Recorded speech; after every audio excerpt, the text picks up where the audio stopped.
5 erreurs qui t'empêchent de réussir en prépa. Après ton lycée, tu vas peut-être faire une prépa, c'est-à-dire 2 ans de lycée supplémentaire où tu travailles de ouf, pour ensuite passer à un concours qui va te permettre d'intégrer soit les meilleures écoles de commerce, soit les meilleures écoles d'ingénieurs. C'était absolument ce que j'avais envie de faire au lycée. Et le seul problème, c'est que les prépas, c'est assez exigeant. Et moi, au lycée, j'étais très moyen. Carrément, dis-toi qu'à un moment, en octobre de terminale, je me suis fait convoquer par mon prof parce que je m'étais endormi en cours. En fait, je faisais ça tous les samedis matins. Tous les samedis matins, je m'endormais. Et une fois, il m'a grillé en train de dormir. Il a convoqué mes parents et il a parlé d'échecs scolaires à mes parents. Aujourd'hui, ça fait 1 an et demi que je suis en prépa et je suis majorant de ma classe. Je suis majorant au CB et en moyenne générale. Et normalement, dans la simulation, si tout se passe bien, si j'ai les mêmes notes au concours que ce que j'ai eu au concours blanc, j'ai HEC. Je dis pas ça pour me vanter, c'est juste ça pour que tu vois qu'il y a une grande différence par rapport au lycée. Je fais cette vidéo pour te partager mon expérience et pour te lister non pas 5 erreurs que la plupart des gens font, mais seulement 2. Parce qu'en fait, la plupart des erreurs peuvent se résumer en seulement 2 erreurs. Partie 1, Internet. La première erreur, c'est tout simplement de passer trop de temps sur Internet. C'est pas une erreur qui marche que pour la prépa en fait. 99,9% des gens, prépa ou pas prépa, ont ce problème. Le problème, c'est déjà que ça te fait perdre un temps fou. De passer des heures et des heures sur les réseaux sociaux, sur YouTube, sur Twitch ou sur des signes de cul, c'est de la perte de temps, en vrai de vrai. Si tu passes beaucoup de temps là-dessus, c'est de la perte de temps. En plus, ça va te pousser à chercher la facilité. Parce qu'en fait, ce que ça sécrète dans ton cerveau, quand tu vas sur Internet, que ce soit des réseaux sociaux ou des vidéos YouTube, ça sécrète une hormone qui s'appelle la dopamine dans ton cerveau. Et cette dopamine, c'est l'hormone du plaisir. C'est l'hormone que tu as quand tu fais quelque chose qui te fait plaisir.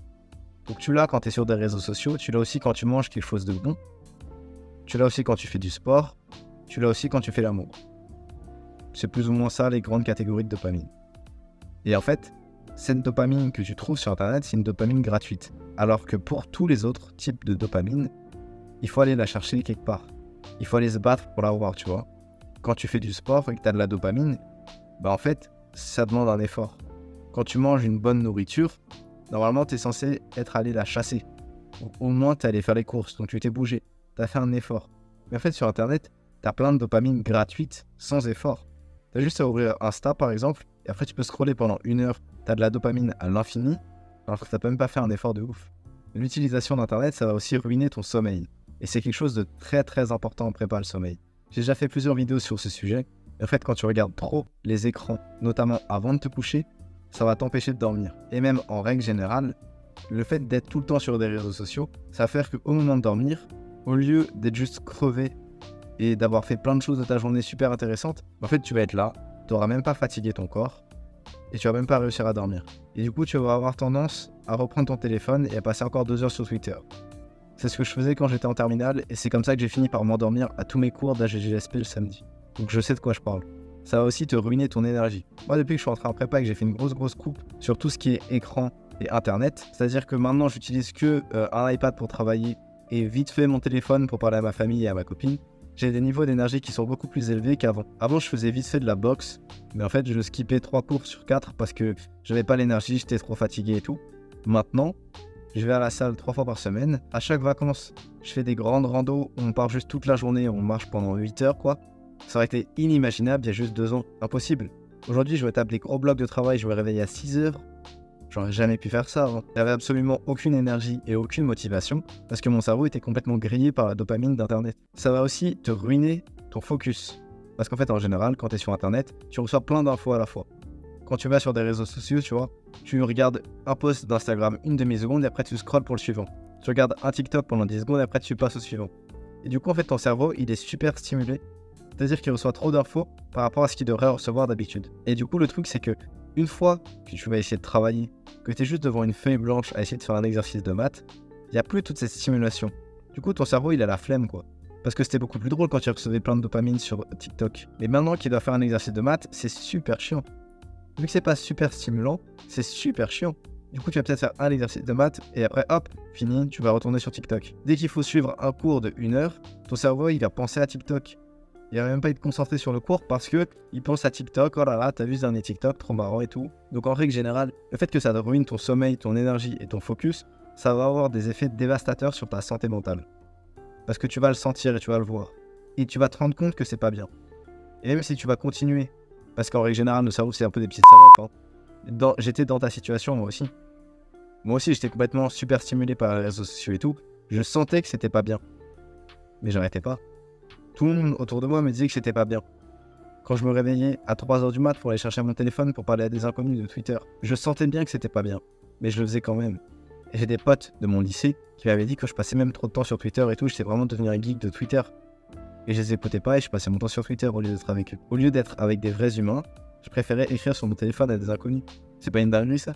Donc comment est-ce que tu répares ça? Comment est-ce que tu fais pour te débarrasser de ton addiction à Internet? La solution la plus simple, entre guillemets, c'est juste de faire plein d'autres trucs à côté. Et donc en fait, tu te trouves des activités et tu remplis ton temps. Ce qui est bien en prépa, c'est qu'on t'incite de plus en plus à meubler ton emploi du temps. Tu vas te rendre compte que par exemple, si tu fais 1 heure de match là, c'est 1 heure où t'es pas sur TikTok. Tu peux aussi diversifier tes activités, t'es pas obligé de faire que du travail de prépa. Tu peux aussi par exemple faire du sport. Moi ce que je fais du coup, c'est que je vais 3 fois par semaine à la salle de sport. Et c'est au moins 3h30 par semaine pendant lesquelles je suis pas sur mon téléphone. Tu peux te dire ça.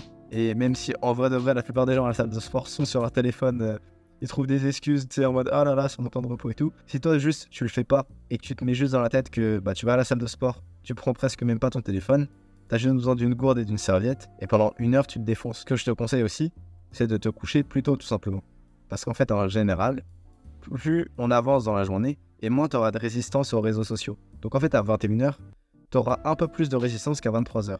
Ce qui fait que si tu te couches à 21h, que tu éteins tout à 21h, tu as moins de chances de récupérer ton téléphone une fois que tout est éteint qu'à 23h. Ou tu as plus de chances de véritablement tout éteindre à 21h qu'à 23h. Alors qu'à 23h, tu vas tout éteindre sauf ton téléphone. Et tu vas passer encore 2 heures sur Twitter. C'est pas trop ce qu'on veut. Tu peux aussi juste organiser des activités sociales avec tes potes. Ce que j'ai fait moi demain, c'est que j'ai dit à 2 de mes potes d'aller faire une randonnée. Et du coup, demain, on va partir toute la journée. On va prendre un train pour aller à Mantes-la-Jolie et après on va marcher pendant 8 heures. Ça va être long, mais ça va être incroyable. On va juste parler comme ça tranquille pendant 8 heures. Je sais même pas comment on va revenir. Et pendant toute cette journée, du coup, je sais que je pourrais pas être sur mon téléphone. Et c'est juste organiser des petits trucs comme ça, con, hein. Ça paraît débile, en vrai de vrai. Oh là là, tu fais juste des activités pour pas être sur ton téléphone. C'est vraiment un truc d'addict, ça. Bah non. Au final, qui est le plus addict entre toi et moi? Bien sûr que non. Bien sûr que non, c'est pas un truc d'addict. Bien sûr que non, c'est pas moi qui suis le plus addict. Moi, j'ai plus de problème avec le téléphone. C'est juste qu'une fois que tu décides vraiment d'affronter le problème, tu vas te rendre compte que c'est ça en fait. T'as juste à remplir ton emploi du temps avec d'autres choses. Ça va faire que tu vas pas être sur Twitter. Partie 2, le stress. La prépa, c'est un environnement assez stressant. Il y a des profs qui vont venir plus ou moins tout le temps, te mettre la pression, te dire que oh là là, le concours, faut surtout beaucoup travailler. Et pendant les vacances, au moins 13 heures de travail par jour et tout. Et en plus, il y a un certain aspect compétition en prépa parce que tu sais, il y a des concours blancs, il y a des classements, des fois sur les copies, tu vas voir ton classement et t'es un peu en rivalité avec les autres. Et la plupart des élèves, en fait, se retrouvent jetés là-dedans et ils paniquent. Il y a beaucoup d'élèves, carrément, ils m'ont dit que si c'était à refaire, ils ne referaient pas une prépa et que jamais de la vie, ils recommanderaient la prépa à qui que ce soit parce qu'ils n'ont pas aimé ça. Parce qu'ils ont trouvé ça malsain. Si je te dis ça, alors que tu le sais probablement déjà, c'est pas pour t'informer et c'est pas pour te faire peur non plus. C'est juste pour que tu te poses vraiment la question, est-ce que j'ai envie de faire une prépa de toute façon? Moi, par exemple, je sais qu'à partir de ma seconde, je me suis mis en tête que je voulais faire une prépa, alors que j'avais une note de merde. Hein. Je me suis mis en tête que je voulais absolument faire une prépa et tout, alors qu'en vrai de vrai, j'ai même pas réfléchi de ouf pourquoi. La vraie raison pour laquelle je voulais faire une prépa, c'est parce que je pensais qu'après prépa, on pouvait faire Sciences Po, ce qui est même pas vrai. Genre, ça n'a aucun sens. Et que mon prof, il m'a parlé d'échecs scolaires, il m'a dit, ouais, Sciences Po, laisse tomber, prépa, laisse tomber. J'ai un peu ouvert les yeux et je me suis rendu compte que non seulement prépa ça mène pas à Sciences Po, du coup c'est complètement débile, mais en plus de toute façon je vais même pas rentrer en prépa quoi. Donc réfléchis avant de foncer directement en prépa, ouais trop bien et tout. Si t'as vraiment envie de faire une prépa, il faut pas que tu t'imagines qu'en fait c'est en travaillant le plus que tu vas le mieux réussir. Certes, il faut beaucoup travailler, mais en règle générale, ceux qui travaillent le plus, ils vont juste finir en burn-out parce qu'ils font rien à côté et qu'ils passent toute leur vie à faire des exercices de maths et ça marche pas comme ça. Honnêtement, dans ma classe, je dois être un de ceux qui travaille le moins en nombre d'heures. C'est pas pour autant que je suis dernier. La preuve, non, je majore le CP et je majore la moyenne générale. En fait, travailler beaucoup, c'est vraiment un piège dans lequel 80% des élèves tombent et ça crée un mauvais stress. Ça crée un mauvais stress parce que du coup, tu te dis que oh là là, je devrais être en train de travailler, je devrais être en train de faire ça, etc. En fait, non. Ce qu'il faut faire, c'est carrément être discipliné, non pas pour travailler, parce qu'en fait, travailler, quand tu vas être en prépa, tu peux commencer à être stressé, c'est le truc facile. Il faut être discipliné pour ne pas travailler. Il faut se forcer à ne pas travailler.